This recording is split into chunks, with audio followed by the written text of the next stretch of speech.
겉보기엔 든든해 보이는 노후. 그런데 단 한 번의 선택, 한 통의 전화, 한 장의 서류가 모든 걸 바꿔놓는 순간들이 있습니다. 이번 영상은 정답을 단정하지 않습니다. 대신 끝까지 보셔야 보이는 5개의 문을 준비했습니다. 문을 열 때마다 나도 저럴 수 있겠네 하는 장면들이 나옵니다. 당신은 몇 번째 문에서 멈추게 될까요? 김 씨 부부는 평생 성실하게 살아왔습니다. 남편은 공장에서 30년 넘게 일했고 아내는 작은 식당을 운영하며 가정을 꾸렸습니다. 자식들도 잘 키워냈습니다.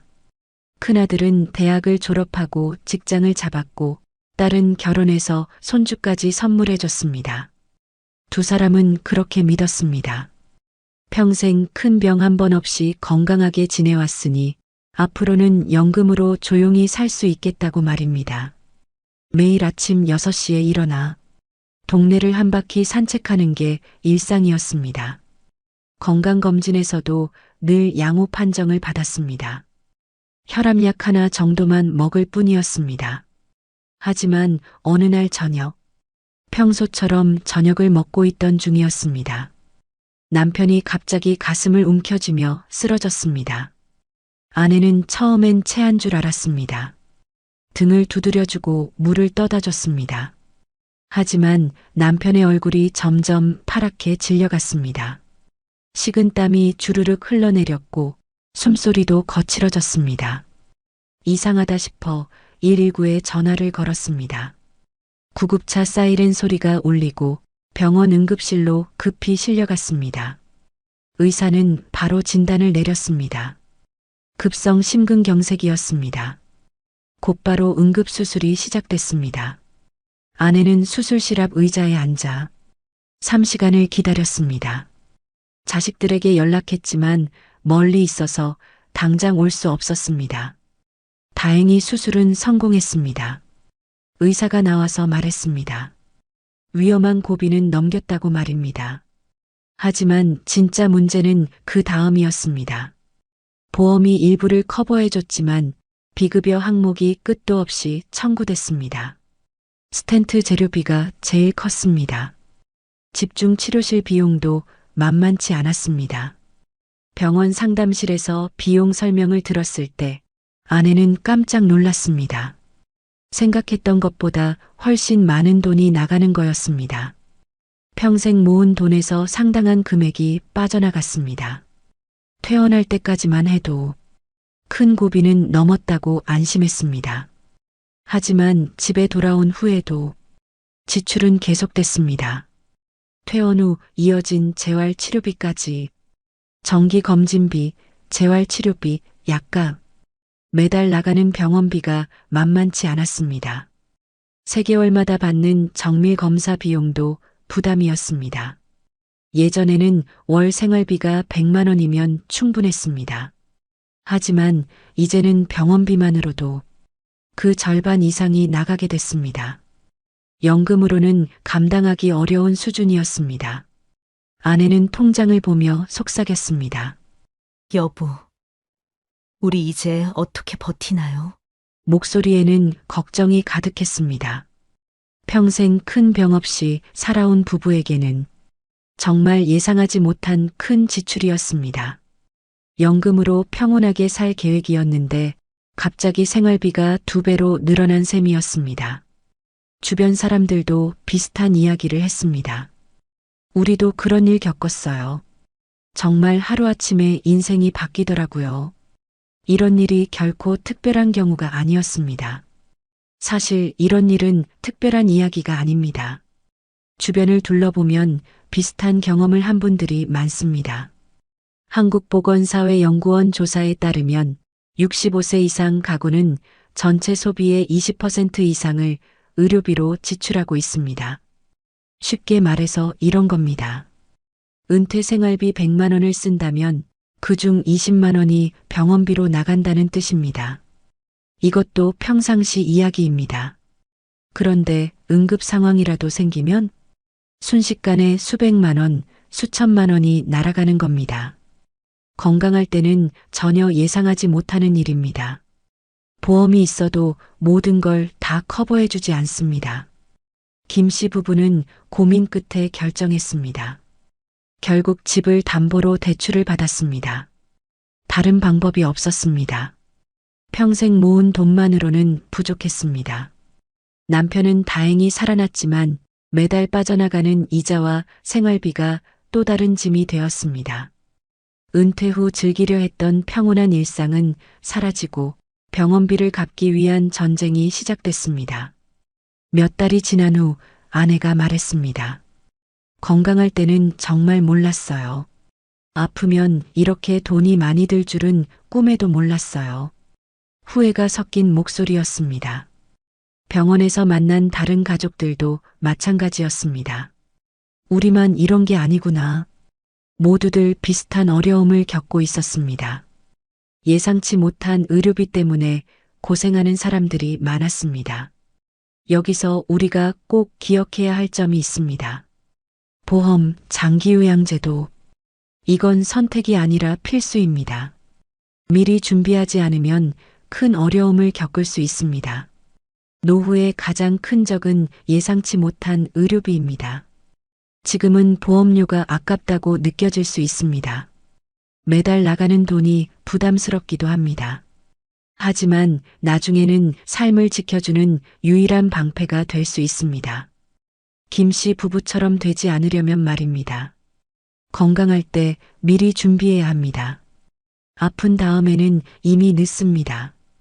돈이 아니라 준비가 진짜 자산입니다. 의료비로 고생하는 건 김 씨 부부만이 아닙니다. 또 다른 위험이 은퇴자들을 기다리고 있었죠. 바로 끝없는 자녀 지원의 덫이었습니다. 김경수 씨는 평생 공무원으로 일했습니다. 아내는 전업주부로 가정을 지켰습니다. 두 사람은 늘 말했습니다. 자식만 잘 키우면 된다고 믿었습니다. 퇴직을 앞둔 60대 부부. 이제 좀 쉬자는 말을 꺼내기도 전에 자녀 문제로 고민이 시작됐습니다. 경수 씨 부부에게는 두 자녀가 있었습니다. 큰아들과 작은딸. 둘 다 성인이 되어 각자의 길을 걸어가고 있었습니다. 하지만 독립은 쉽지 않았습니다. 퇴직금 1억 2천만 원을 받았을 때 경수 씨는 안도의 한숨을 쉬었습니다. 이제 노후 준비를 본격적으로 할 수 있겠다고 생각했습니다. 하지만 그때 큰아들이 찾아왔습니다. 결혼을 앞두고 있다는 소식과 함께 전세 보증금이 필요하다고 했습니다. 요즘 집값이 너무 올라서 어쩔 수 없다고 말했습니다. 경수 씨는 잠시 망설였습니다. 퇴직금의 절반 가까운 돈이었습니다. 하지만 아들의 간절한 표정을 보니 거절하기 어려웠습니다. 결국 5천만 원을 내줬습니다. 아들은 고마워하며 꼭 갚겠다고 약속했습니다. 하지만 경수 씨는 속으로 알고 있었습니다. 돌려받기는 어려울 거라는 사실을 말입니다. 몇 달 후에는 딸이 결혼을 하겠다며 찾아왔습니다. 예식장 예약금부터 시작해서 신혼집 마련, 혼수까지 준비해야 했습니다. 다 합쳐서 상당한 금액이 필요했습니다. 경수 씨는 속으로 걱정이 들었습니다. 퇴직금이 벌써 절반 이상 줄어들고 있었습니다. 하지만 아내의 한마디에 고개를 끄덕였습니다. 여보, 부모 된 돌이잖아요. 결국 딸의 결혼 비용으로 또다시 수천만 원이 빠져나갔습니다. 통장 잔액은 빠르게 줄어들고 있었습니다. 노후 자금은 생각보다 빨리 사라지고 있었습니다. 하지만 문제는 그 다음이었습니다. 큰아들이 다니던 회사에 어려움이 생겼습니다. 구조조정으로 인해 퇴사를 하게 됐습니다. 새로운 일자리를 찾기가 쉽지 않았습니다.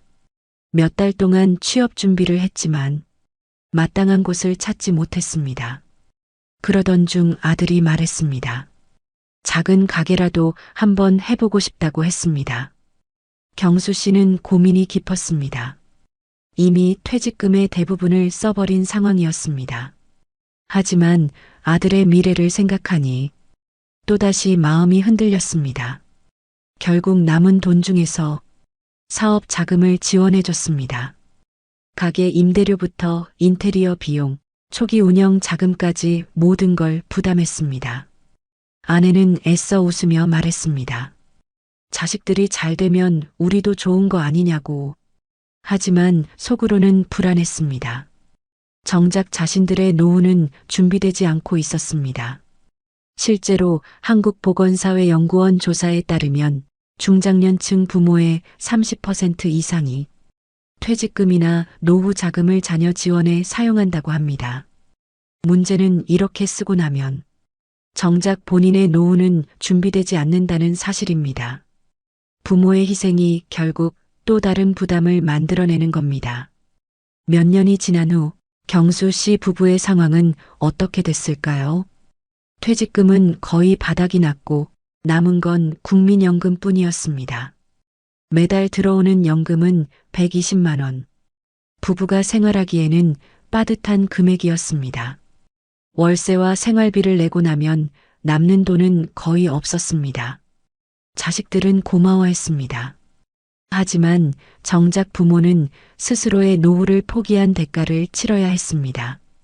도움을 청하고 싶어도 자식들도 각자 바빴습니다. 생활비를 감당하기도 벅찬 상황이었습니다. 경수 씨는 종종 후회했습니다. 자식을 돕는 건 좋지만 한계를 두지 않은 게 문제였다고 생각했습니다. 부모의 노후가 무너지면 결국 자녀에게도 짐이 된다는 걸 그때서야 깨달았습니다. 주변에서도 비슷한 이야기를 많이 들었습니다. 퇴직금을 자녀에게 다 써버리고 나중에 어려움을 겪는 부모들이 많았습니다.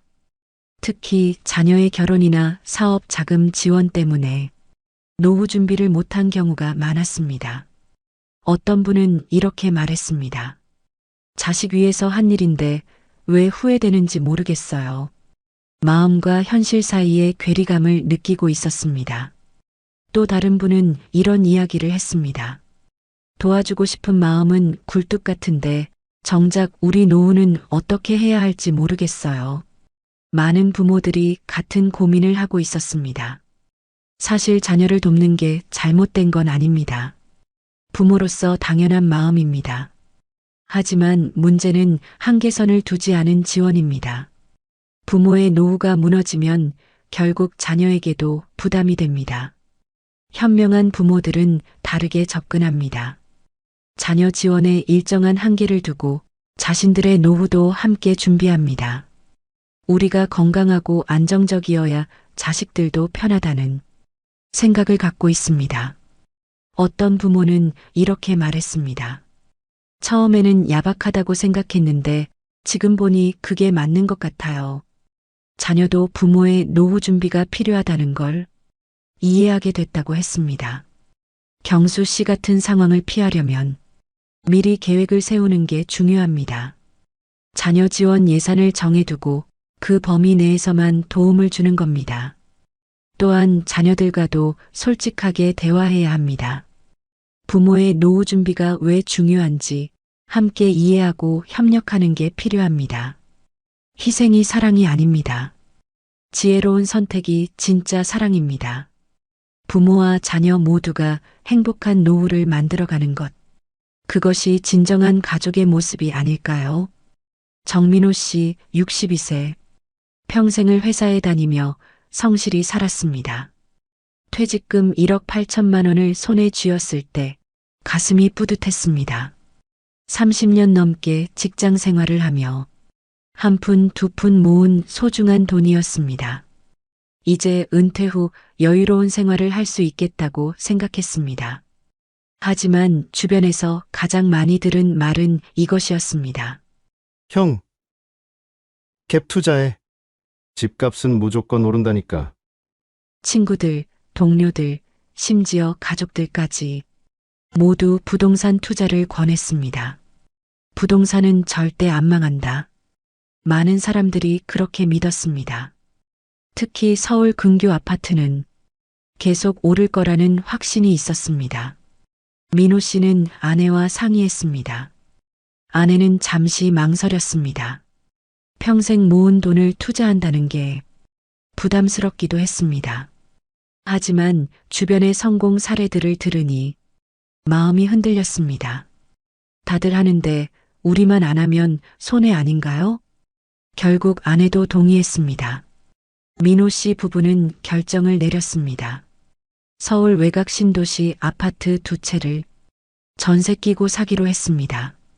갭 투자라는 새로운 도전이 시작됐습니다. 첫 번째 아파트는 4억 원짜리였습니다. 전세금 3억 원을 끼고 1억 원만 투자하면 되는 조건이었습니다. 레버리지 효과로 큰 수익을 낼 수 있다고 했습니다. 두 번째 아파트도 비슷한 조건이었습니다. 퇴직금 1억 8천만 원 중 대부분을 두 아파트 투자에 사용했습니다. 남은 돈은 생활비로 쓸 계획이었습니다. 처음에는 기분이 좋았습니다. 부동산 중개업소에서는 몇 년만 버티면 집값이 크게 오를 거라고 했습니다. 그러면 큰 수익을 낼 수 있다고 장담했습니다. 민호 씨는 매일 부동산 뉴스를 확인했습니다. 집값 동향을 살펴보며 언제 팔 타이밍을 잡을지 고민했습니다. 성공한 투자자가 된 기분이었습니다. 하지만 몇 달 후부터 분위기가 달라지기 시작했습니다. 정부의 부동산 규제가 강화됐고 금리도 점점 오르기 시작했습니다. 더 큰 문제는 전세 시장의 변화였습니다. 전세 수요가 줄어들면서 새로운 세입자를 구하기 어려워졌습니다. 기존 세입자들도 이사를 가겠다고 했습니다. 첫 번째 아파트 세입자가 먼저 나갔습니다. 전세금 3억 원을 돌려줘야 했지만 새로운 세입자는 쉽게 구해지지 않았습니다. 몇 달 동안 공실이 이어졌습니다. 민호 씨는 급하게 전세금을 마련해야 했습니다. 은행에서 대출을 받아 전세금을 돌려줬습니다. 이자 부담이 시작됐습니다. 두 번째 아파트 상황도 비슷했습니다. 세입자가 계약 만료와 함께 전세금 반환을 요구했습니다. 하지만 새로운 세입자는 나타나지 않았습니다. 설상가상으로 집값까지 떨어지기 시작했습니다. 매수할 때보다 시세가 낮아져서 팔려고 해도 손해가 큰 상황이었습니다. 진퇴양난에 빠진 셈이었습니다. 민호 씨는 밤잠을 이루지 못했습니다. 매달 나가는 대출 이자만 해도 상당한 금액이었습니다. 생활비까지 부족해지기 시작했습니다. 아내는 절망적인 표정으로 말했습니다. 여보, 우리 이제 어떻게 해요? 목소리에는 불안과 후회가 섞여 있었습니다. 국토연구원 자료에 따르면 2020년 이후 전세 보증금 반환 사고 금액은 매년 1조 원 이상 발생하고 있습니다. 특히 60대 이상 은퇴자들의 갭 투자 피해는 전체 피해자의 20% 이상을 차지한다고 합니다. 민호 씨 같은 경우가 결코 드물지 않다는 뜻입니다. 결국 민호 씨는 큰 손실을 감수하고 두 아파트를 모두 팔아야 했습니다. 매수 가격보다 훨씬 낮은 가격에 급매로 처분할 수밖에 없었습니다. 전세금 반환과 대출 상환을 하고 나니 퇴직금은 거의 바닥이 났습니다. 남은 돈으로는 전세도 구하기 어려운 상황이었습니다. 민호 씨 부부는 결국 월세방으로 이사했습니다. 평생 모은 돈이 하루아침에 사라졌습니다. 은퇴 후 여유로운 생활은 꿈이 되어버렸습니다. 몇 년이 지난 후 민호 씨는 이렇게 말했습니다. 남들 다 한다는 말, 그게 가장 무서운 함정이었습니다. 후회에도 이미 늦었지만 깨달음은 있었습니다. 주변에서도 비슷한 피해 사례를 많이 들었습니다. 갭 투자로 큰 손실을 본 은퇴자들이 생각보다 많았습니다. 특히 전세 시장 급변으로 어려움을 겪는 경우가 많았습니다. 어떤 분은 이렇게 말했습니다. 젊을 때 했으면 다시 벌 수라도 있는데 이 나이에 이런 일을 당하니 정말 막막해요. 은퇴 후 투자 실패의 무게감을 토로했습니다. 또 다른 분은 이런 이야기를 했습니다. 주변에서 성공했다는 이야기만 들어서 안전하다고 생각했어요. 정보의 편향성에 대한 아쉬움을 표현했습니다. 부동산 투자 자체가 나쁜 건 아닙니다.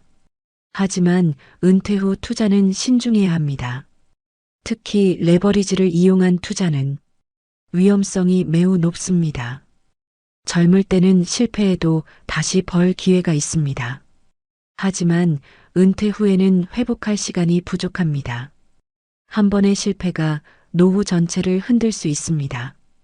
현명한 은퇴자들은 다르게 접근합니다. 안전 자산 위주로 포트폴리오를 구성하고 투기성 투자는 피합니다. 잃지 않는 것을 최우선 목표로 삼습니다. 어떤 전문가는 이렇게 말했습니다. 은퇴 자금은 수익률보다 안전성이 중요해요. 노후 자금의 기본 원칙을 강조했습니다. 민호 씨 같은 상황을 피하려면 투자 결정을 신중하게 해야 합니다. 특히 다들 한다는 말에 휘둘리지 말고 자신의 상황을 객관적으로 판단해야 합니다. 또한 전문가의 조언을 구하는 것도 중요합니다. 투자 상품의 위험성을 충분히 이해하고 감당할 수 있는 범위 내에서만 투자해야 합니다. 노후 자금은 절대로 투기성 투자에 들어가선 안 됩니다. 평생 모은 돈은 잃지 않는 것이 가장 큰 수익입니다. 부동산도 주식도 코인도 노후에는 안전이 답입니다. 투자 실패로 노후 자금을 잃는 것도 무섭지만 더 예상치 못한 일이 일어날 수 있습니다. 40년을 함께한 부부에게 찾아온 또 다른 시련. 황혼 이혼이 가져온 경제적 충격이었습니다. 박순자 씨 68세. 남편과 40년을 함께 살아왔습니다. 젊은 시절부터 지금까지 긴 세월을 같이 보냈습니다. 하지만 나이가 들수록 부부 사이의 갈등이 깊어졌습니다. 성격 차이, 생활 습관의 차이. 젊을 때는 참을 수 있었던 것들이 이제는 견디기 어려워졌습니다. 이 나이에 무슨 이혼이냐? 예전에는 남 얘기 같았지만 지금은 흔한 현실이 되었습니다. 그리고 그 결과는 생각보다 훨씬 무거웠습니다. 남편은 은퇴 후 집에만 있으면서 하루 종일 TV만 보거나 술을 마셨습니다. 순자 씨는 혼자서 집안일을 다 해야 했습니다. 대화도 점점 줄어들었습니다. 작은 일로 다투는 일이 잦아졌습니다. 음식 투정, 청소 문제, 용돈 문제, 모든 게 갈등의 원인이 됐습니다. 40년을 함께 산 부부라고 믿기 어려웠습니다. 자식들도 양쪽 편을 들기 어려워했습니다.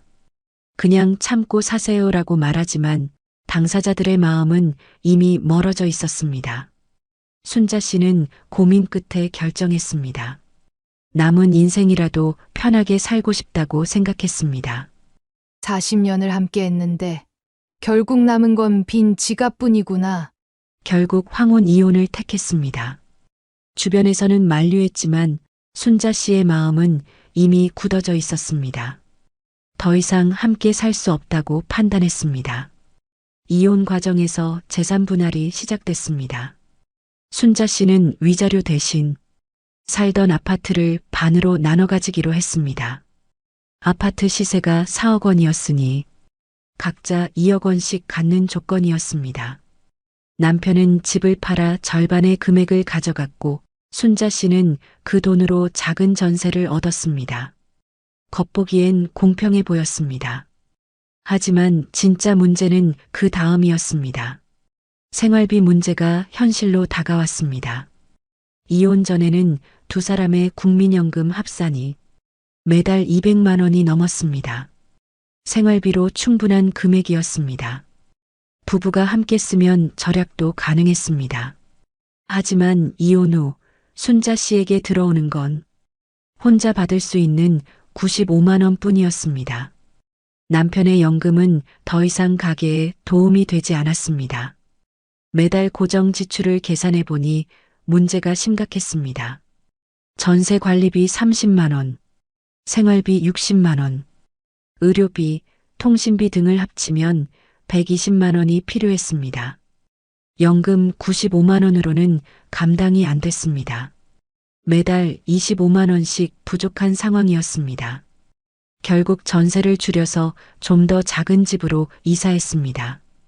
차액으로 생긴 돈을 생활비로 써야 하는 처지가 됐습니다. 딸에게 도움을 청했지만 상황은 쉽지 않았습니다.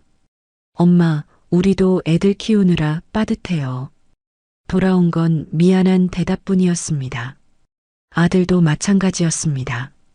자신의 생활도 벅찬 상황에서 매달 엄마를 도와드리기는 어려웠습니다. 가끔 용돈을 드리는 정도가 전부였습니다. 후회와 허탈감이 밀려왔습니다. 통계청에 따르면 2023년 기준 황혼 이혼 비율은 전체 이혼의 35%에 달합니다. 10건 중 3건 이상이 황혼 이혼이라는 뜻입니다. 특히 65세 이상 여성의 상대적 빈곤율은 47%, 남성의 36%보다 훨씬 높습니다. 즉, 여성 노인은 남성보다 훨씬 더 빈곤 위험에 노출돼 있다는 뜻입니다. 순자 씨 같은 경우가 결코 특별하지 않다는 겁니다.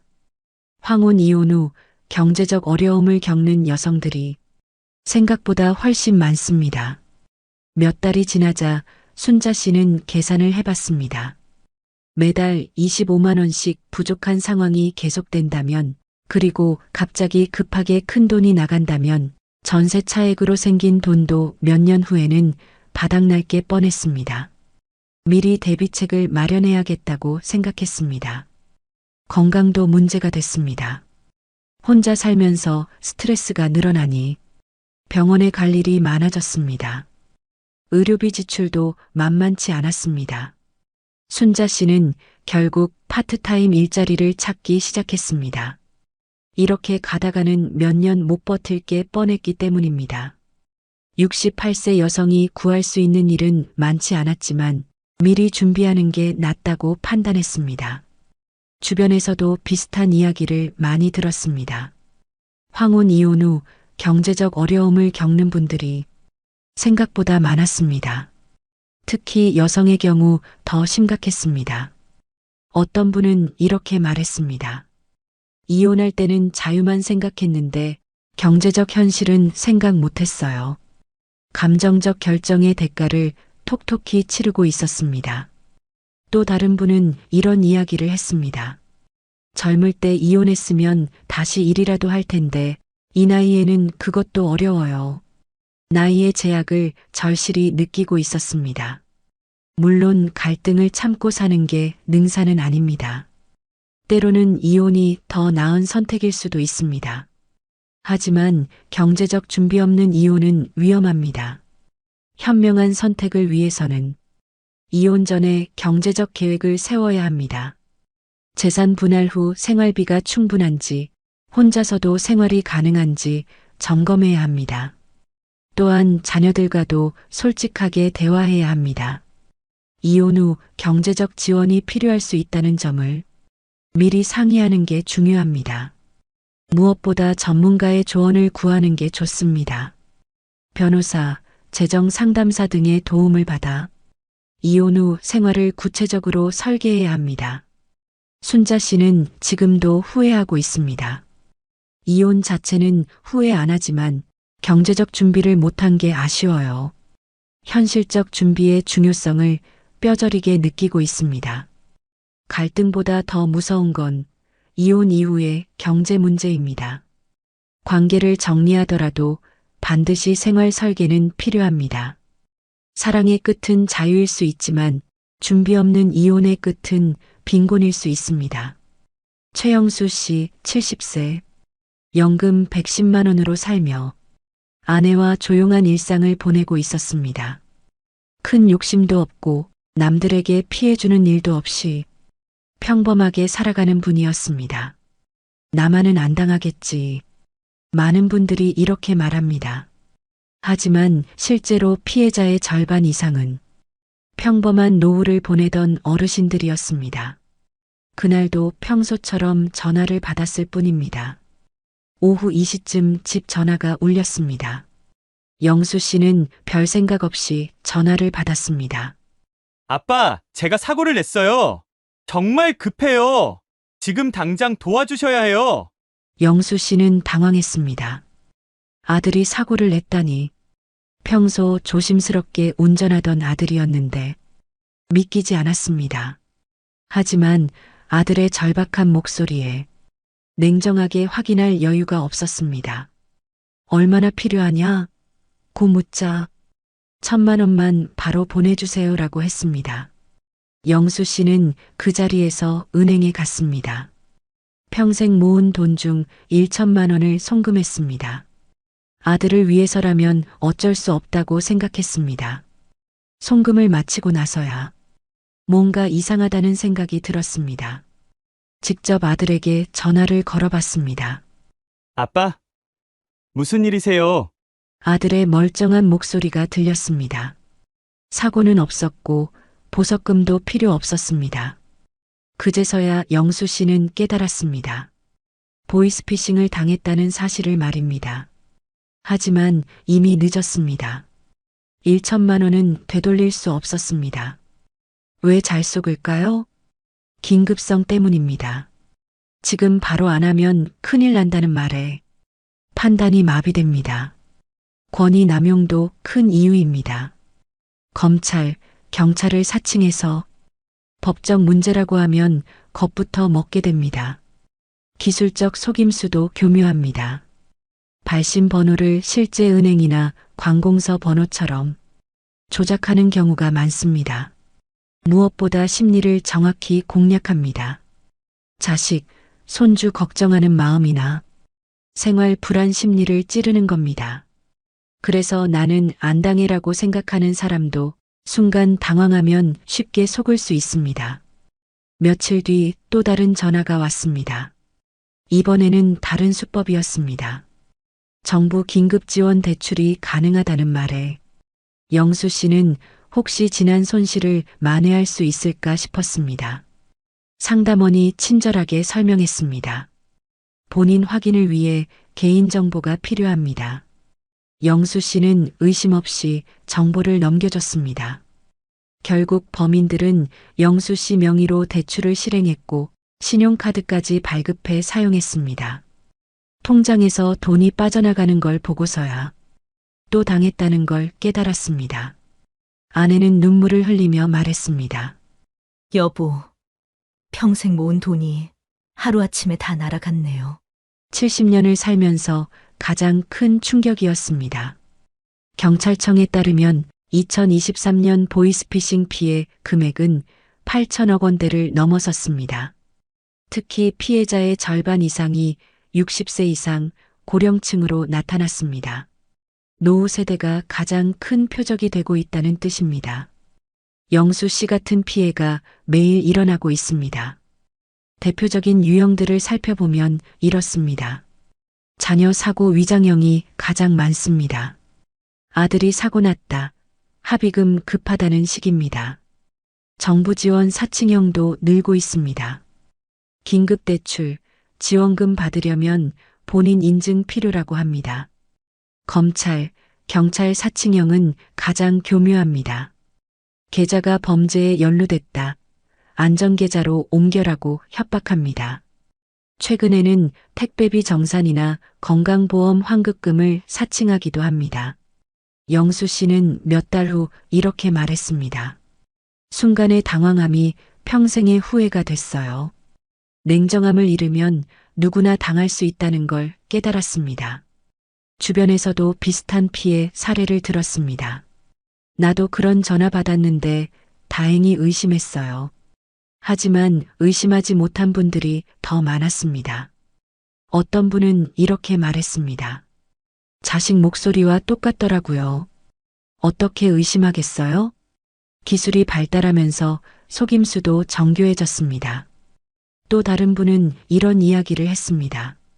검찰이라고 하니까 겁부터 났어요. 죄짓지 않고 살았는데도 말이에요.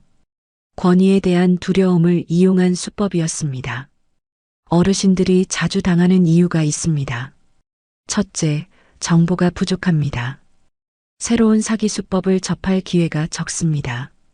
둘째, 기술에 익숙하지 않습니다. 발신번호 조작이나 메시지 조작을 구분하기 어렵습니다.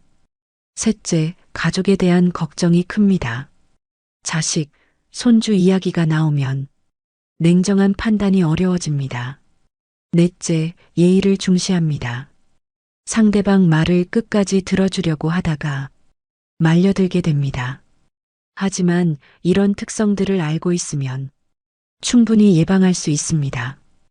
가장 중요한 건 의심하는 것입니다. 낯선 전화가 왔을 때는 5분만 시간을 두고 생각해 보세요. 급하다고 재촉하면 더욱 의심해야 합니다. 가족 관련 내용이라면 반드시 직접 확인하세요. 전화를 끊고 해당 가족에게 직접 연락하세요. 개인정보는 절대 알려주지 마세요. 은행, 카드회사, 정부기관에서는 전화로 비밀번호나 계좌번호를 묻지 않습니다. 의심스러우면 11이나 182에 신고하세요. 경찰이나 금융감독원에서 확인해 줍니다. 부끄러워할 필요 없습니다. 영수 씨는 결국 경찰서에 찾아가 이렇게 말했습니다. 부끄럽지만 나 같은 피해자가 더는 없었으면 합니다. 뒤늦은 후회보다는 예방이 중요하다는 걸 강조했습니다. 노후 자산은 내 경계심으로만 지킬 수 있습니다. 낯선 전화, 급한 송금 요청은 반드시 5분만 멈추고 확인하세요. 노후 파산, 남이 막아주지 않습니다. 의심과 확인이 최고의 보험입니다. 오늘 우리는 노후를 무너뜨리는 5가지 이유를 살펴봤습니다. 첫째, 갑작스러운 의료비 폭탄. 건강할 때 미리 보험을 준비하고 응급 상황에 대비해야 합니다. 둘째, 끝없는 자녀 지원의 덕. 자녀를 돕되 반드시 한계선을 정하고 부모 자신의 노후도 지켜야 합니다. 셋째, 위험한 부동산 갭 투자 실패. 노후 자금은 안전 자산 위주로 운용하고 투기성 투자는 피해야 합니다. 넷째, 예상 못한 황혼 이혼과 생활비 재앙. 관계 정리 전에 경제적 계획을 세우고 혼자서도 생활 가능한지 점검해야 합니다. 다섯째, 누구나 당할 수 있는 보이스피싱 금융 사기. 의심하는 습관을 기르고 급한 요청에는 반드시 5분 멈추고 확인해야 합니다. 이 5가지는 결국 한 가지로 이어집니다. 준비 없는 노후는 누구에게나 위기입니다. 혹시 이 이야기 속에서 여러분의 모습이 보이지 않으셨나요? 노후 파산은 남의 일이 아닙니다. 하지만 미리 알고 준비한 사람은 피할 수 있는 현실입니다. 가장 중요한 건 지금 시작하는 것입니다. 늦었다고 생각하지 마세요. 오늘부터라도 하나씩 점검해 보세요. 보험은 충분한지, 자녀 지원의 한계선은 있는지, 투자는 안전한지, 관계는 건강한지, 사기 예방 습관은 있는지 말입니다. 돈보다 중요한 건 지혜입니다. 그리고 지혜로운 준비가 여러분의 노후를 지켜줄 유일한 길입니다. 오늘 영상이 도움이 되셨다면 구독과 좋아요, 댓글 남겨주세요.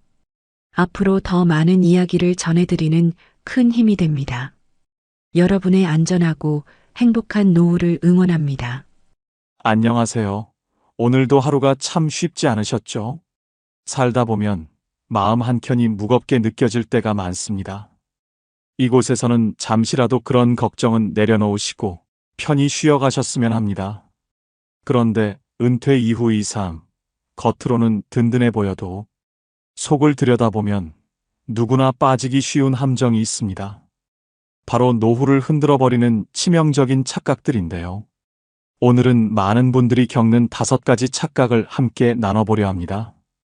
혹시 여러분도 해당되지 않을지 끝까지 함께 확인해 보시죠. 서울 노원구 작은 아파트. 박순자 씨 67세. 그녀는 늘 이렇게 말했습니다. 내 노후는 우리 아들, 딸이 책임질 거야. 30년 동안 식당을 운영하며 두 자녀를 위해 모든 것을 쏟아부었습니다. 대학 등록금 2천만 원씩, 결혼자금 5천만 원씩, 순자 씨의 통장은 늘 텅 비어 있었죠. 하지만 그녀는 행복했습니다. 자식들이 성공하면 당연히 자신을 돌봐줄 거라 믿었으니까요. 첫째 아들 현수는 서울대를 나와 대기업에 입사했습니다. 둘째 딸 미영은 간호사가 되어 안정적인 직장을 얻었죠. 순자 씨는 자랑스러웠습니다. 내가 이렇게 키운 보람이 있네. 동네 사람들에게 자식 자랑을 할 때마다 순자 씨의 얼굴은 환해졌습니다. 노후 걱정은 전혀 없었어요. 자식들이 다 알아서 해줄 거라 믿었으니까요. 첫째 아들 현수. 대기업에서 10년간 근무하며 연봉 8천만 원까지 올랐습니다. 그런 그가 38세에 창업을 결심했습니다. 엄마, 걱정 마세요. 사업 성공하면 더 잘해드릴게요. IT 스타트업에 모든 것을 걸었습니다. 회사를 그만두고 아파트까지 담보로 3억 원 대출을 받았죠. 초기에는 희망적이었습니다. 직원도 15명까지 늘었거든요. 현수는 확신했습니다. 3년 안에 회사를 상장하고 어머니께 강남 아파트를 사드릴 거라고요. 하지만 현실은 달랐습니다. 코로나19로 투자가 중단되고 매출이 급격히 떨어졌습니다. 직원들 월급도 밀리기 시작했어요. 결국 1년 반 만에 사업은 문을 닫았고 빚만 5천만 원이 쌓였죠. 아내 수지는 매일 한숨을 쉬었습니다. 두 아이의 교육비만 월 150만 원, 매달 300만 원씩 나가는 생활비, 게다가 대출 이자 월 200만 원까지. 현수는 다시 취업을 시도했지만 나이와 경력 단절로 쉽지 않았습니다. 창업 실패라는 꼬리표가 따라다녔어요. 6개월 만에 겨우 작은 회사에 들어갔지만 급여는 절반으로 줄었습니다. 어머니를 챙길 여유는 전혀 없었습니다. 오히려 어머니에게 손을 벌려야 할 상황이었어요. 현수는 전화를 받기도 어려워졌습니다. 어머니의 목소리가 부담스러웠거든요. 죄송함과 미안함으로 가슴이 무거웠어요. 둘째 딸 미영. 대학병원에서 10년째 간호사로 일하며 성실하고 책임감이 강했습니다. 하지만 그녀 역시 녹록치 않았습니다. 신혼집 대출 2억 원에 아이 둘의 어린이집비만 월 100만 원. 남편은 중소기업 영업사원으로 수입이 불안정했죠. 더 큰 문제는 시어머니였습니다. 3년 전부터 당뇨와 고혈압으로 쓰러지신 후 병원비가 월 50만 원씩 나갔어요. 미영이 직접 간병까지 해야 했습니다. 밤 근무를 마치고 집에 오면 시어머니 약 챙기기, 아이들 밥 해주기, 빨래 청소까지. 엄마, 죄송해요. 지금은 정말 어려워서. 미영의 눈에는 늘 눈물이 맺혀 있었습니다. 친정어머니를 도와드리고 싶지만 현실적으로 불가능했거든요. 밤늦게 퇴근한 후에도 시어머니 약을 챙기고 아이들 숙제를 봐야 했습니다. 주말에도 쉴 틈이 없었어요. 친정에 가려면 시댁 눈치를 봐야 했고 시간도 마음도 여유가 없었죠. 남편도 이해하지 못했습니다. 친정어머니도 중요하지만 우리 엄마부터 챙겨야 하는 거 아냐? 미영은 샌드위치 신세였어요. 시댁과 친정 사이에서 누구도 만족시킬 수 없었습니다. 순자 씨는 서서히 깨달았습니다. 자식들도 각자의 삶에 벅차고 있다는 것을, 그들의 어려움을 모르고 있었던 자신을. 어느 날 밤 혼자 앉은 거실에서 생각했습니다. 내가 너무 의존했구나. 평생 자식들을 위해 살았지만 정작 자신의 노후는 준비하지 못했습니다. 국민연금 월 45만 원이 전부였죠. 식당을 운영할 때도 번 돈은 모두 자식들에게 주었어요. 본인 명에 적금 하나 없었습니다. 그때까지 순자 씨는 몰랐습니다. 현수가 대출 이자로 힘들어하고 있다는 것을, 미영이 시댁 간병으로 지쳐 있다는 것을, 그들이 경제적으로 여유가 없다는 것을.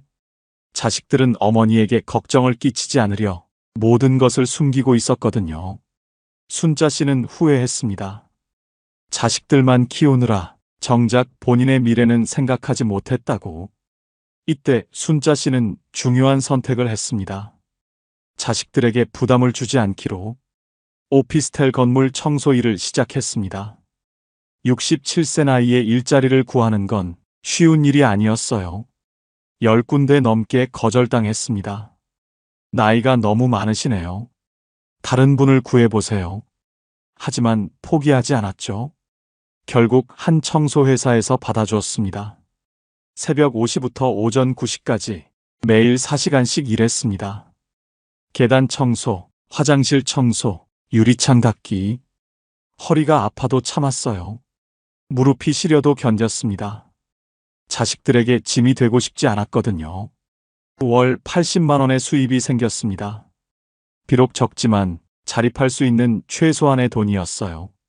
국민연금 45만 원과 합쳐서 월 125만 원으로 생활할 수 있게 되었습니다.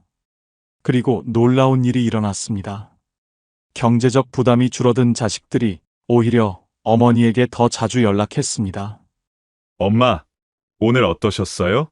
엄마, 건강은 괜찮으시죠? 돈 때문이 아닌 진짜 사랑으로 찾아오는 자식들. 순자 씨는 비로소 깨달았습니다.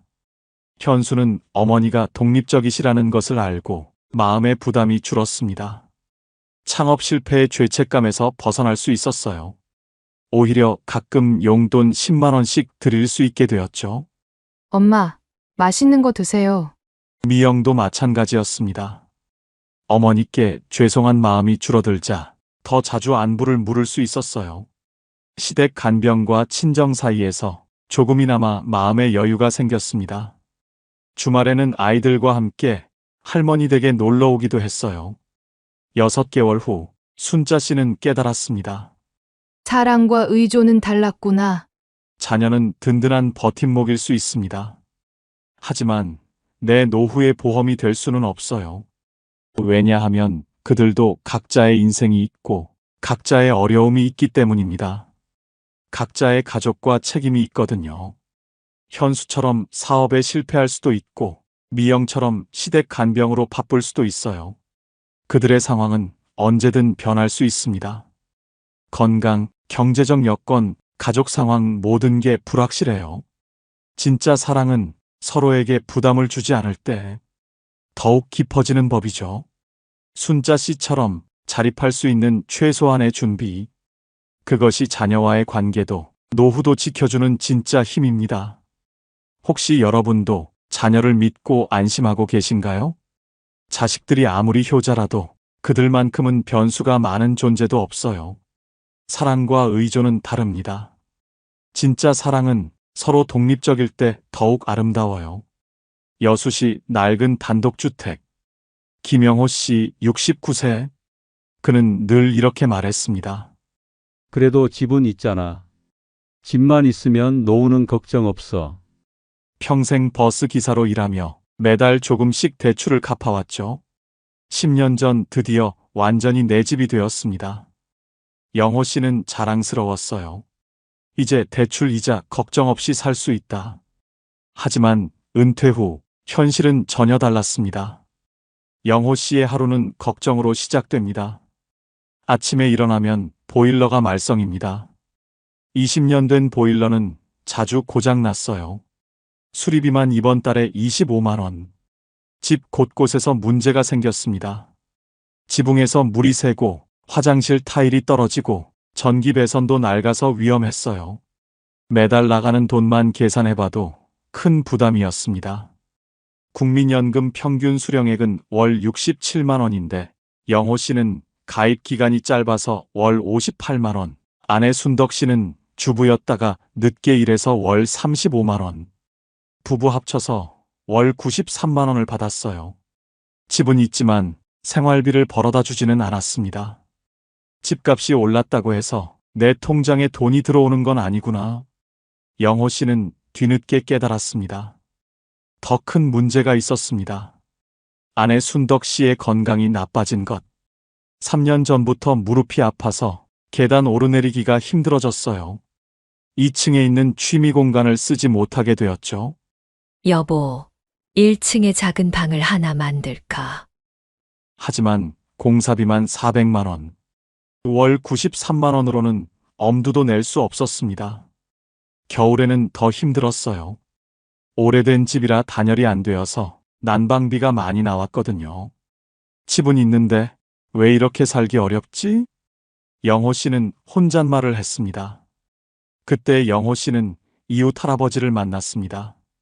같은 동네 박 할아버지는 10년 전 집을 팔고 작은 아파트로 이사했어요. 영호야, 나는 일찍 결정하길 잘했어. 박 할아버지의 이야기를 들어보니 완전히 다른 삶을 살고 있었습니다. 집을 팔아서 목돈을 마련하고 작은 아파트를 샀어요. 남은 돈은 예금했죠. 매달 이자가 나와. 관리비도 적고 수리할 일도 별로 없어. 영호 씨는 놀랐습니다. 박 할아버지가 훨씬 여유로워 보였거든요. 엘리베이터도 있고 겨울에 난방비도 훨씬 적어. 박 할아버지의 말을 듣고 영호 씨도 마음이 움직였습니다. 며칠 후 어느 날 부동산에 갔습니다. 집을 팔아서 작은 아파트로 이사할까 생각했어요. 사장님, 우리 집 얼마나 받을 수 있을까요? 부동산 사장이 집을 보고 왔습니다. 30년 된 집이라 시세보다는 좀 낮게 받으셔야 할 것 같은데요. 수리할 곳이 많아서. 영호 씨는 아쉬웠습니다. 30년 동안 관리한 집이 생각보다 가치가 적다니. 게다가 이사 비용, 중개 수수료까지 생각하면 실제 손에 들어올 돈은 더 적었어요. 집값만 보고 안심했는데 막상 팔려니 이것도 저것도 빠져나가네. 영호 씨는 고민에 빠졌습니다. 집을 팔까 말까? 아내와 밤늦게 대화했어요. 여보, 우리도 아파트로 이사 갈까? 하지만 이 집에 추억이 많은데. 순덕 씨도 망설였습니다. 30년 동안 살던 집을 떠나기가 쉽지 않았어요. 하지만 현실은 냉혹했습니다. 집 때문에 매달 부담이 커졌고 순덕 씨의 무릎은 더 나빠져만 갔죠. 그래, 집은 추억이 아니라 생활이야. 영호 씨는 결심했습니다. 6개월 후 영호 씨 부부는 작은 아파트로 이사했습니다. 집을 팔아서 목돈을 마련하고 작은 아파트를 샀어요. 남은 돈은 예금과 적금에 넣었죠. 결과는 놀라웠습니다. 매달 나가는 돈이 확 줄었어요. 아파트 관리비, 난방비도 절약됐습니다. 예금 이자는 매달 들어왔어요. 무엇보다 순덕 씨가 좋아했어요. 엘리베이터가 있어서 무릎이 편하고 집안이 따뜻했거든요. 여보, 진작 이사 올 걸 그랬네. 영호 씨도 마음이 편해졌습니다. 집수리 걱정을 안 해도 되니까요. 겨울철 난방비 걱정도 없어졌어요. 뭔가 고장나면 관리소에서 처리해주니 스트레스가 훨씬 줄었습니다. 1년 후 영호 씨는 깨달았습니다. 노후는 집값이 아니라 매달 편하게 쓸 수 있는 돈이 중요하구나. 집은 분명 자산입니다. 하지만 노후에는 2가지가 중요해요. 첫째, 살기 편한 집. 둘째, 매달 쓸 수 있는 현금. 영호 씨처럼 오래된 큰 집에 살면 관리비와 수리비가 계속 나갑니다. 하지만 적당한 집으로 바꾸면 남은 돈으로 매달 이자를 받을 수 있어요. 노후는 벽돌이 아니라 매달 흐르는 현금의 강물이 필요합니다. 집값이 올라도 그 돈을 쓸 수 없다면 의미가 없어요. 진짜 중요한 건 매달 들어오는 돈이죠. 영호 씨는 이제 다른 사람들에게 조언합니다. 집만 믿지 마세요. 노후에는 현금 흐름이 더 중요해요. 큰 집 한 채보다 적당한 집 플러스 현금이 낫습니다. 집은 주거 공간이지 ATM기가 아니거든요. 매달 돈을 뽑아 쓸 수 있는 건 아니니까요. 영호 씨처럼 집도 전략적으로 관리해야 합니다. 때로는 적당한 집으로 바꾸는 게 더 현명한 선택일 수 있어요. 대구시 수성구 아파트. 이정호 씨 62세. 그는 늘 건강을 자랑했습니다. 담배도 술도 하지 않고 매일 아침 운동을 했거든요. 난 건강은 문제 없어. 30년간 중소기업에서 성실하게 일했고 은퇴 후에도 계획이 있었어요. 국민연금과 적금 이자로. 부부 합쳐서 넉넉하다고 생각했죠. 정호 씨는 안심하고 있었습니다. 이 정도면 노후 걱정 없어. 하지만 위기는 예고 없이 찾아왔습니다. 어느 겨울 아침 운동을 하다가 갑자기 쓰러졌습니다. 아내가 급히 119에 신고했고 구급차로 병원에 실려갔어요. 뇌경색입니다. 바로 수술해야 합니다. 의사의 차갑고 단호한 목소리. 정호 씨의 가족들은 멘탈이 무너졌어요. 혈관이 막혀서 뇌에 혈액 공급이 안 되는 상황. 골든타임을 놓치면 생명이 위험했습니다. 급하게 수술이 진행됐고 다행히 생명은 구했지만 왼쪽 몸에 마비가 왔어요. 중환자실에서 일주일, 일반 병실에서 한 달, 재활병원에서 2달, 석 달간 병원 신세를 져야 했습니다. 이런 일이 나에게 일어날 줄이야. 그리고 병원비 청구서가 날아왔습니다. 수술비, 입원비, 재활치료비, 간병비까지. 건강보험이 적용되긴 했지만 정호 씨가 실제로 지출한 돈은 어마어마했어요. 그동안 모아둔 비상금이 한 번에 반토막 났습니다. 돈이 이렇게 많이 들 줄 몰랐네. 정호 씨는 병원 침대에서 한숨을 쉬었어요. 더 큰 문제는 앞으로였어요. 왼쪽 다리를 절뚝거리게 되어서 재활치료를 계속 받아야 했거든요. 퇴원 후에도 지출은 계속됐습니다. 재활병원 외래, 물리치료, 약가, 정기검진. 매달 나가는 의료비가 만만치 않았어요. 아내 영숙 씨도 간병 때문에 파트타임 일을 그만둬야 했고 수입도 줄어들었습니다. 여보, 돈이 자꾸 모자라네. 영숙 씨는 걱정이 태산 같았어요. 처음엔 괜찮을 거라 생각했는데 계산해보니 매달 적자였습니다. 이대로라면 남은 비상금도 몇 개월이면 바닥날 상황이었어요. 더욱 절망적인 소식이 기다리고 있었습니다. 반년 후 정기검진에서 의사가 심각한 표정으로 말했어요. 혈관이 다시 좁아지고 있네요. 스텐트 수술을 받으셔야 할 것 같습니다. 또다시 수술, 또다시 입원, 또다시 간병비. 한 번 병에 걸리니까 계속 돈이 나가네. 정호 씨는 뒤늦게 깨달았습니다. 건강할 때는 몰랐던 진실을. 병원비는 한 번으로 끝나지 않는다는 것. 재발 방지를 위한 지속적인 치료, 합병증 예방을 위한 정기검진, 재활을 위한 끊임없는 비용. 모든 것이 연결되어 있었어요. 1년 후 정호 씨 부부의 통장은 거의 비어 있었습니다. 비상금은 모두 소진됐고 매달 적자가 계속 쌓였거든요. 결국 아들에게 손을 벌려야 하는 상황까지 왔어요. 아들아, 미안하다. 아버지가 돈을 좀 빌려야겠다. 그 전까지 자식들에게 도움받기 싫어했던 정호 씨였는데 현실 앞에서는 굴복할 수밖에 없었습니다. 아들도 힘들었어요.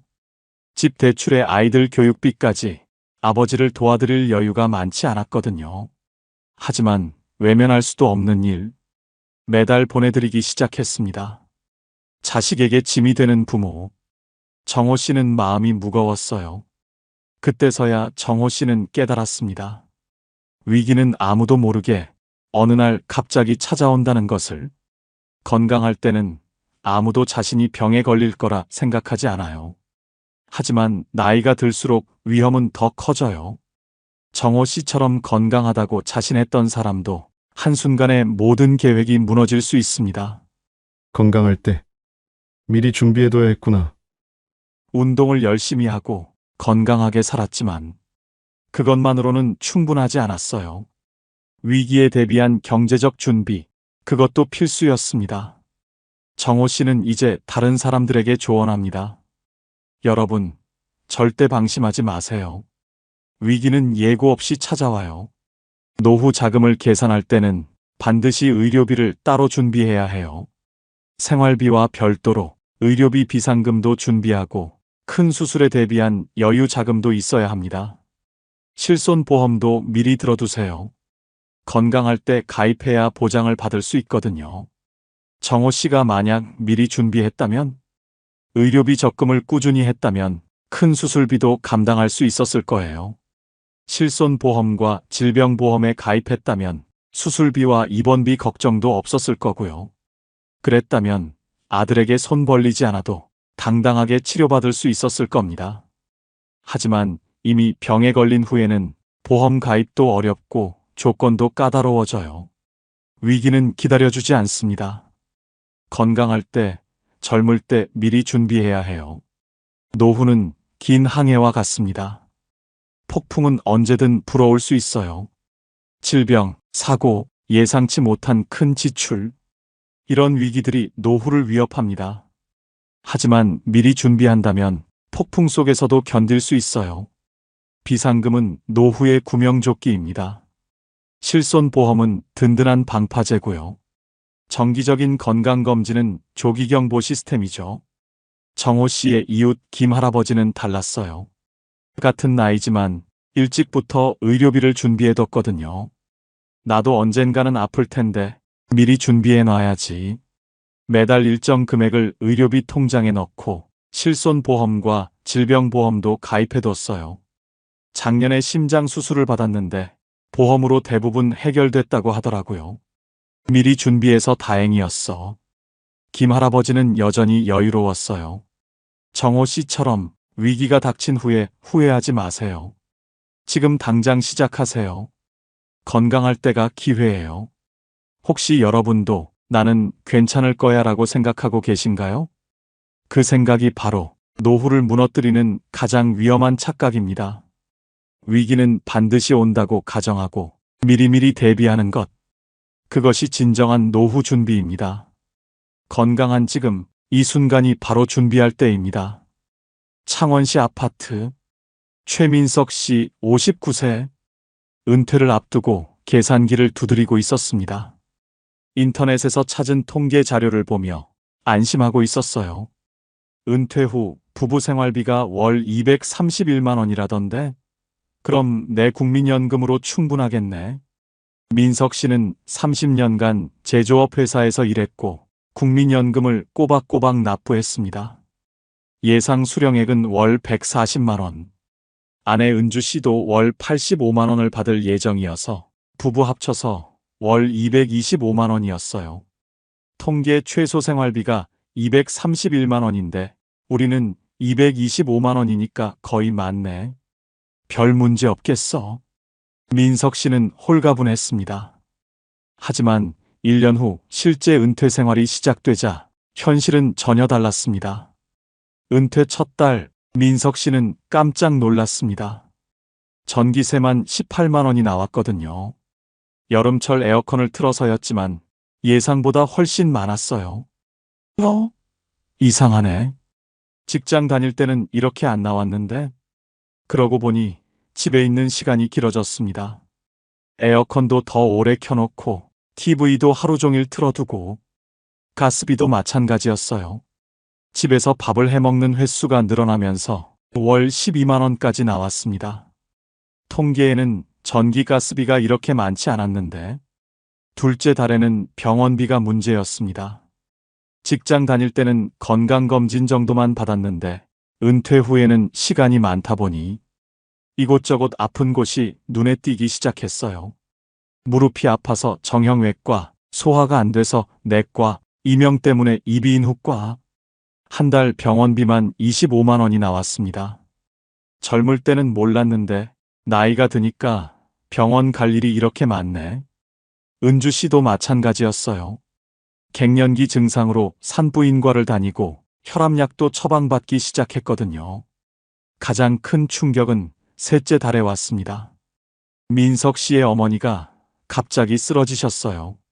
치매 초기 증상이었는데 요양병원 비용이 월 150만 원. 다행히도 형제들과 60만 원씩 분납하기로 했습니다.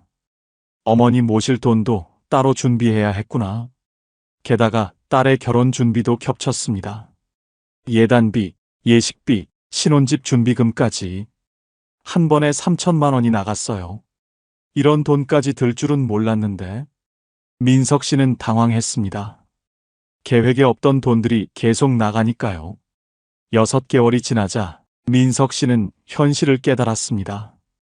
국민연금 225만 원으로는 실제 생활이 불가능했어요. 실제 지출 내역을 정리해 보니 기본 생활비 180만 원, 공과금 30만 원, 의료비 40만 원, 어머니 요양병원비 분담금 60만 원, 경조사비 15만 원, 기타 비상금 35만 원, 총 360만 원이 필요했습니다. 매달 135만 원씩 적자였어요. 아, 통계라는 게 평균일 뿐이구나. 내 상황과는 완전히 다르네. 더 큰 문제는 앞으로였습니다. 비상금으로 준비한 5천만 원도 이 속도로는 3년이면 바닥날 상황. 민석 씨는 급하게 아르바이트를 구했습니다. 아파트 경비 파트타임 일자리였는데 월 120만 원을 받을 수 있었어요. 하지만 몸은 힘들었습니다. 나이가 들어서 일하는 게 쉽지 않았거든요. 은퇴했는데 또 일해야 하네. 이럴 줄 알았으면 미리 더 준비할 걸. 은주 씨도 마트에서 파트타임을 시작했어요. 월 80만 원이었지만 가게에 보탬이 되었습니다. 1년 후 민석 씨는 이웃들과 이야기를 나눴습니다. 옆집 김 씨는 상황이 더 심각했어요. 국민연금만 믿고 있다가 실제로는 매달 100만 원씩 적자가 났습니다. 내가 너무 안일했어. 통계 숫자만 보고 계산했으니까. 반대편 박 씨는 준비를 잘했더라고요. 은퇴 전에 실제 생활비를 6개월간 기록하고 여기에 20%를 더해서 계산했대요. 통계는 참고만 하고 내 실제 상황으로 계산해야 해. 민석 씨는 깨달았습니다. 통계 수치는 전국 평균일 뿐 개인의 실제 생활과는 다르다는 것을. 지역마다 물가가 다르고 가족 상황도 다르고 건강 상태도 다르거든요. 특히 은퇴 후에는 집에 있는 시간이 길어져서 공과금 증가, 나이가 들면서 의료비 급증, 부모님 모시는 비용, 자녀들 결혼, 출산 지원비, 예상치 못한 경조사비, 이런 것들은 통계에 제대로 반영되지 않아요. 평균은 환상이었구나. 내 생활비는 내가 직접 계산해야 하는 거였어. 민석 씨는 이제 다른 사람들에게 조언합니다. 통계 수치를 맹신하지 마세요. 그건 그냥 참고 자료일 뿐이에요. 진짜 노후 생활비를 계산하려면 첫째, 은퇴 전 6개월간 실제 가계부를 써보세요. 어디에 얼마나 쓰는지 정확히 파악하고. 둘째, 은퇴 후 변화를 고려하세요. 집에 있는 시간이 길어지면 공과금이 늘어나고 의료비도 많이 증가해요. 셋째, 예상치 못한 지출을 준비하세요. 부모님 모시는 비용, 자녀 결혼비, 큰 수리비 같은 것들. 넷째, 여유분을 20% 더 잡으세요. 계산한 금액보다 실제로는 더 나가거든요. 민석 씨는 2년간의 경험을 통해 배웠습니다. 노후 준비는 숫자, 게임이 아니라는 것을. 내 삶의 실제 모습을 그려보고 거기에 맞는 계획을 세워야 한다는 것을. 통계는 길잡이일 뿐 정답은 아니라는 것을. 지금도 민석 씨는 매달 가계부를 씁니다. 실제 지출을 정확히 파악해서 앞으로의 계획을 조정하기 위해서요. 은퇴 준비할 때 가장 중요한 건 내 실제 상황을 정확히 아는 거예요. 혹시 여러분도 인터넷 통계만 보고 안심하고 계신가요? 평균 생활비 얼마니까 괜찮겠지 하고 생각하고 있나요? 그 생각이 바로 노후를 무너뜨리는 착각입니다. 평균은 참고용일 뿐 내 인생의 답은 아니에요. 내 나이, 내 집, 내 건강, 내 가족 상황, 내 지역의 물가, 모든 게 다르기 때문에 내 생활비는 내가 직접 계산해야 합니다. 지금 당장 시작하세요. 가계부를 쓰고 실제 지출을 파악하고 은퇴 후 변화를 고려해서 나만의 노후 생활비를 계산해 보세요. 그것이 진정한 노후 준비의 시작입니다. 부산 아파트. 이정희 씨 65세. 남편과 함께 꼼꼼히 세운 은퇴 계획이 있었습니다. 부부가 함께 국민연금을 받으면서 조용하고 평온한 노후를 보낼 예정이었어요. 우리 둘이 함께 있으니까 걱정 없지. 서로 돌봐주면서 살면 되잖아. 정혜 씨와 남편 성호 씨는 계획이 탄탄했습니다. 부부 합쳐서 국민연금을 받고 집안일도 나눠서 하고 아프면 서로 돌봐주기로 했거든요. 하지만 은퇴 2년 후 성호 씨가 갑작스럽게 세상을 떠났습니다. 심근경색이었어요. 정희 씨는 졸지에 혼자가 되었습니다. 첫 번째 충격은 연금이었습니다. 부부 합쳐서 한 달에 받던 연금 액수가 갑자기 절반 이하로 줄어든 거예요. 정희 씨 본인 국민연금은 월 80만 원, 남편의 유족연금을 받아도 월 50만 원, 총 130만 원이 되었습니다. 부부 때는 190만 원이었는데 이제 130만 원이라니 60만 원이나 줄어들었네. 더 큰 문제는 생활비였어요. 혼자 살아도 고정비는 그대로였거든요. 아파트 관리비, 난방비, 전기세. 이런 건 사람이 하나 줄어도 크게 안 줄어들었어요. 오히려 집에 혼자 있는 시간이 길어지면서 전기세는 더 나왔습니다. 2명이 살 때와 거의 비슷하게 나오네. 두 번째 위기는 일상 관리였습니다. 남편이 해주던 모든 일을 정혜 씨가 혼자 해야 했어요. 전구 갈기, 변기 고치기, 선반 설치하기. 이런 것들은 정희 씨 혼자서는 어려웠습니다. 이런 건 성호 씨가 다 해줬는데 결국 수리기사를 불러야 했어요. 사소한 일인데도 출장비만 5만 원씩 나갔습니다. 요리도 문제였어요. 혼자 먹을 양으로 요리하는 게 어색했거든요. 결국 많이 해서 남기고 버리게 되었습니다. 세 번째 타격은 외로움과 불안감이었습니다. 밤에 혼자 있으면 무섭고 아플 때 돌봐줄 사람이 없어서 걱정이었어요. 병원 갈 때도 택시를 타게 되었어요. 예전에는 남편이 차로 데려다 줬는데 이제는 혼자 가야 했거든요. 한 달 교통비만 15만 원씩 늘어났습니다. 6개월이 지나자 정희 씨는 현실을 깨달았습니다. 본인 연금과 유족연금 수입은 월 130만 원, 월 지출, 기본 생활비 120만 원, 추가 교통비 15만 원, 각종 수리비 10만 원, 총 145만 원이 필요했어요. 매달 15만 원씩 적자였습니다. 2명이 살 때보다 오히려 더 돈이 들어가네.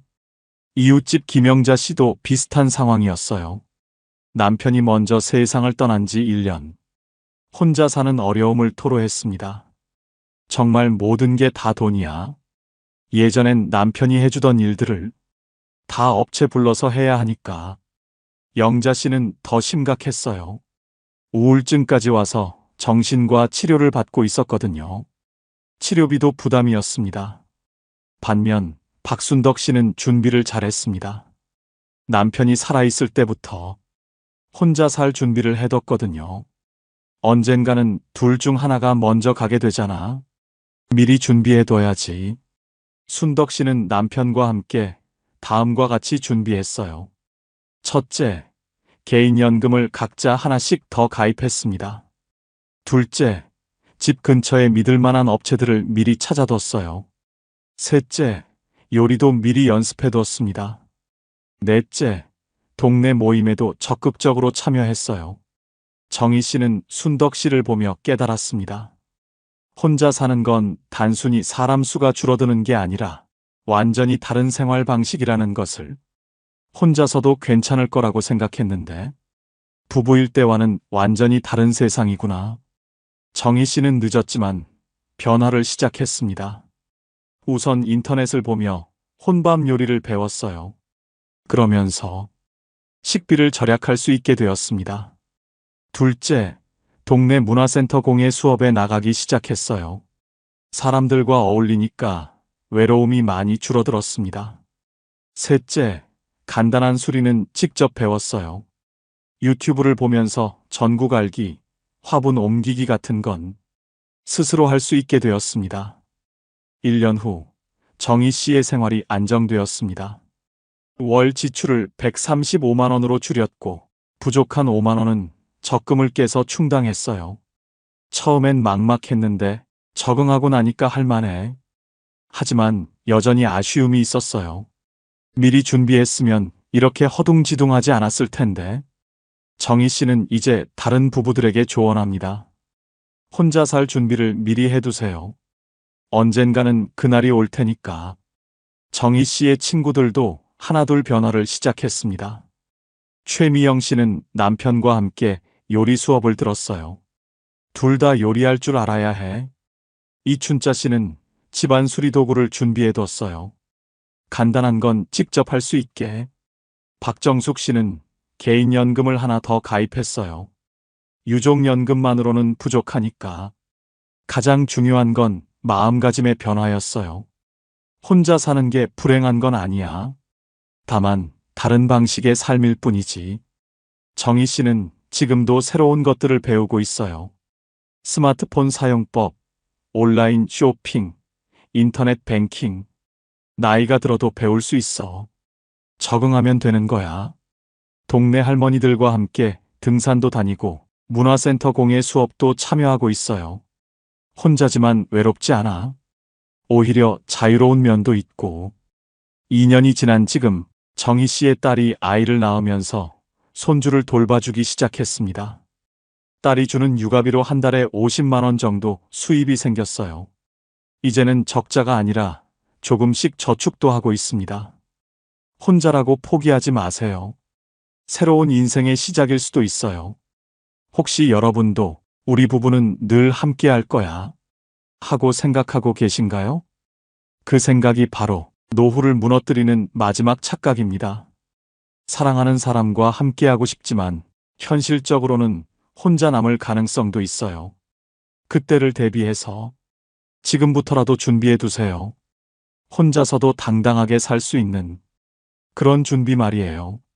미리 준비해 둔다고 해서 사랑하는 사람을 덜 사랑하는 게 아니에요.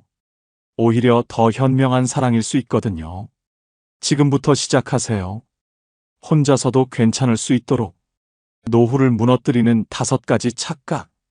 들어보니 어떤 생각이 드시나요? 자녀가 지켜줄 거라는 착각. 집 한 채면 노후는 걱정 없다는 착각.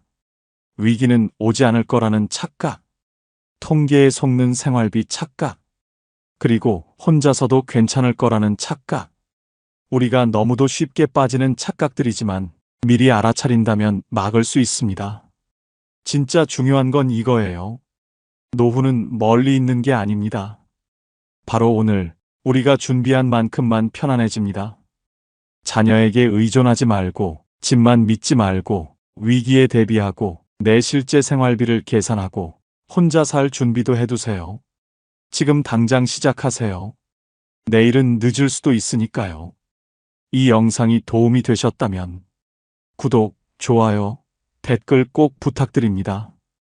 여러분의 작은 관심이 더 많은 분들의 노후를 지켜주는 힘이 됩니다. 오늘도 끝까지 함께 해주셔서 감사합니다. 여러분의 노후가 한결 더 든든해지길, 그리고 무엇보다 마음이 평안하시길 바랍니다. 저는 다음 이야기로 다시 찾아뵙겠습니다.